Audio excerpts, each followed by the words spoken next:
I was 20 years old. I was at my lowest point. And then one day, and I remember the exact day, March 27th, 1975, I was helping my mother in her beauty shop. My mother owned a beauty shop up in Mount Vernon. And there was this older woman who was considered one of the elders in the town. And I didn't know her personally, but I was looking in the mirror. And every time I looked at the mirror, I could see her behind me. And she was staring at me. She just kept looking at me. Every time I looked at her, she kept giving me these strange looks. So she finally took the dryer off her head and she said something I'll never forget. First of all, she said, "Somebody give me a piece of paper. Give me a piece of paper."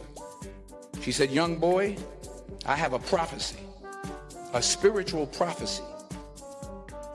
She said, "You are going to travel the world and speak to millions of people." I began at Fordham University as a pre-med student.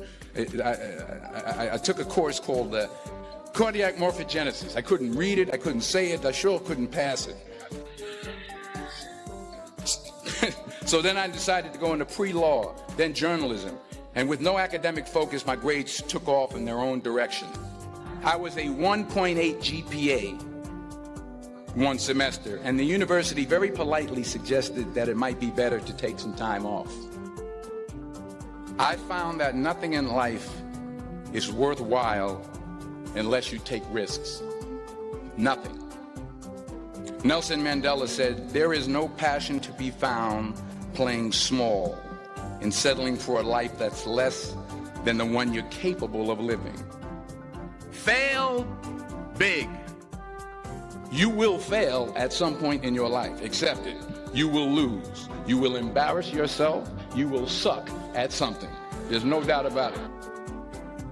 In the acting business, you fail all the time. Early on in my career, I auditioned for a part in a Broadway musical. Perfect role for me, I thought. So I'm in the wings. I'm about to go on stage, but the guy in front of me, he's singing like Pavarotti, and I'm just shrinking. I'm getting smaller and smaller. So they say, "Oh, thank you very much, and you'll be hearing from us." So I come out with my little sheet music, and so I assumed I didn't get the job.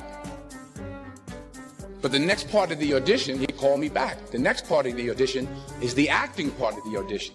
Now I'm like, hey, okay, maybe I can't sing, but I know I can act. So they pair me with this guy, and again, I didn't know about musical theater. And musical theater is big, so they can reach everyone all the way in the back of the stadium. And I'm more from a realistic, naturalistic kind of acting where you actually talk to the person next to you. So I don't know what my line was. My line was, "Well, hand me the cup." And his line was, "Well, I will hand you the cup, my dear. The cup will be there to be handed to you." I didn't get the job. But here's the thing. I didn't quit. I didn't fall back. I walked out of there to prepare for the next audition, and the next audition, and the next audition. I prayed. I prayed. And I prayed.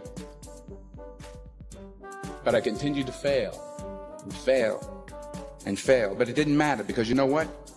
There's an old saying, you hang around the barbershop long enough, sooner or later you're going to get a haircut. So you will catch a break, and I did catch a break. Last year, I did a play called Fences on Broadway. Someone talked about it. Won the Tony Award. But here's the kicker. It was at the Court Theater. It was at the same theater that I failed that first audition 30 years prior.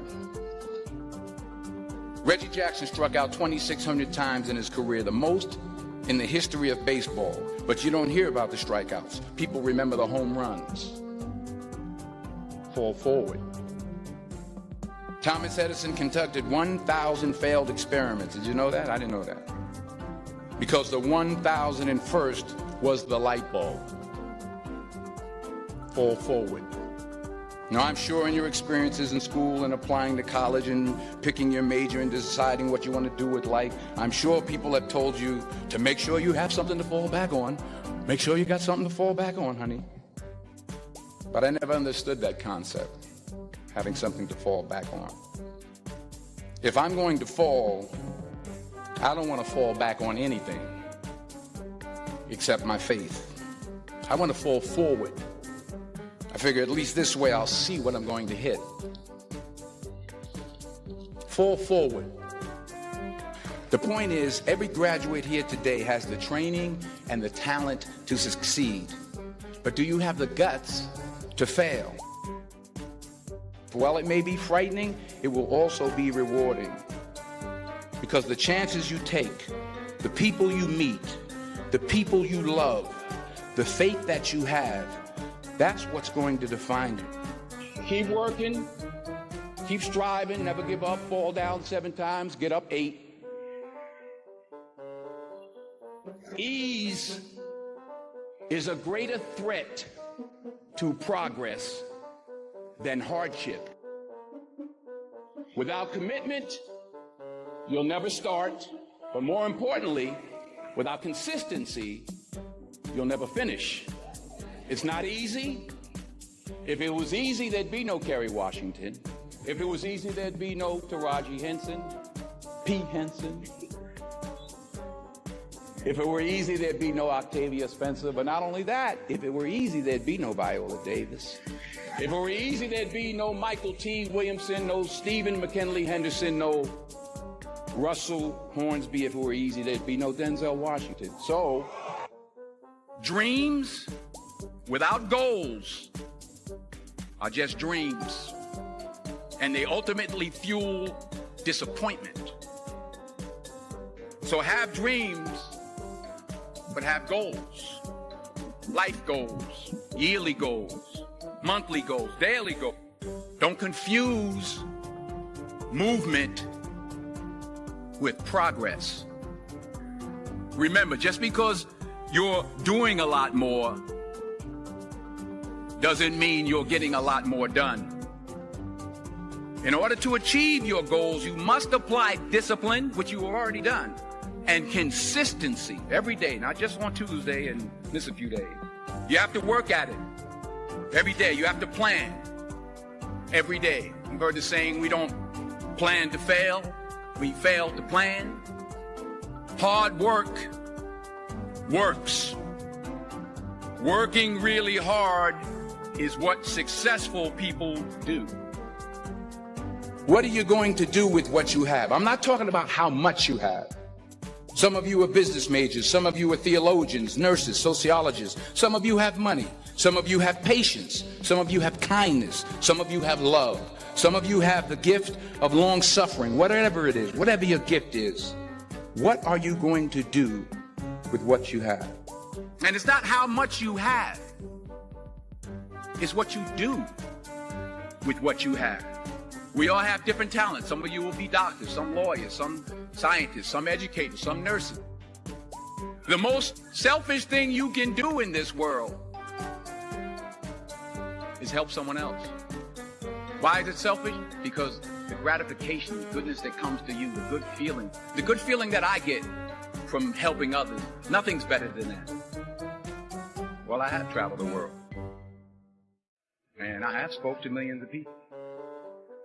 But that's not the most important thing, the success that I had. The most important thing is that what she taught me and what she told me that day has stayed with me since. I've been protected. I've been directed. I've been corrected.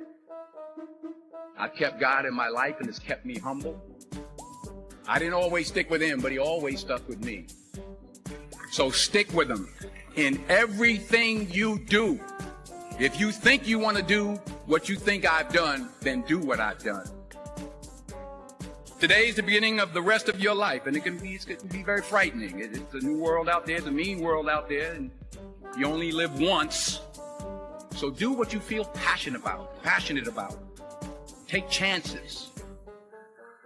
Don't just aspire to